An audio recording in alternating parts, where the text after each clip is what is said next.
اللہ نے ان لوگوں کا قول سن لیا ہے جو کہتے ہیں کہ اللہ فقیر ہے اور ہم امیر ہیں، یہ جو کچھ کہتے ہیں ہم اس کو لکھ لیں گے،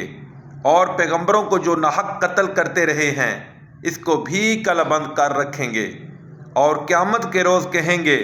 کہ عذاب آتش سوزاں کے مزے چکھتے رہو، یہ ان کاموں کی سزا ہے جو تمہارے ہاتھ آگے بھیجتے رہے ہیں، اور اللہ تو بندوں پر مطلق ظلم نہیں کرتا۔ جو لوگ کہتے ہیں کہ اللہ نے ہمیں حکم بھیجا ہے کہ جب تک کوئی پیغمبر ہمارے پاس ایسی نیاز لے کر نہ آئے جس کو آگ آ کر کھا جائے تب تک ہم اس پر ایمان نہ لائیں گے۔ اے پیغمبر صلی اللہ علیہ وسلم، ان سے کہہ دو کہ مجھ سے پہلے کئی پیغمبر تمہارے پاس کھلی ہوئی نشانیاں لے کر آئے اور وہ معجزہ بھی لائے جو تم کہتے ہو، تو اگر سچے ہو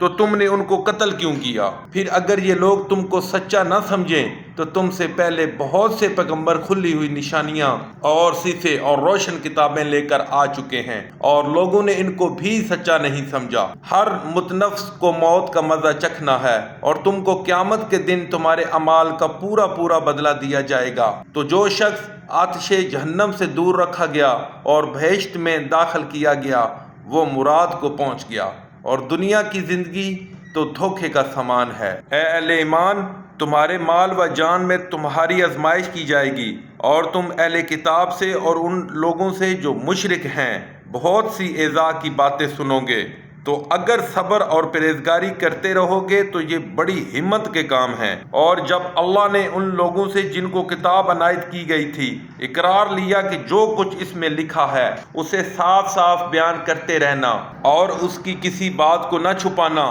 تو انہوں نے اس کو پسے پشت پھینک دیا اور اس کے بدلے تھوڑی سی قیمت حاصل کی۔ یہ جو کچھ حاصل کرتے ہیں برا ہے۔